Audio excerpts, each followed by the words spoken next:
कितना बारिश हो रहा है, इतना तूफान हो रहा है। हम रहने जगह पे हमारा रूम है, ये गांधीधाम पे रहता हूँ यहाँ पे।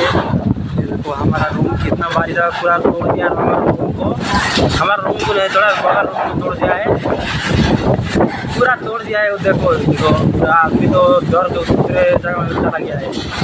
इधर कितना बारिश हो रहा है, कितना तूफान आ रहा है, हवा मार रहा है। एक दो रूम का तोड़ दिया है। बहुत परेशान हो रहा है आदमी। इधर पूरा बगल पूरा पानी भरे हुए।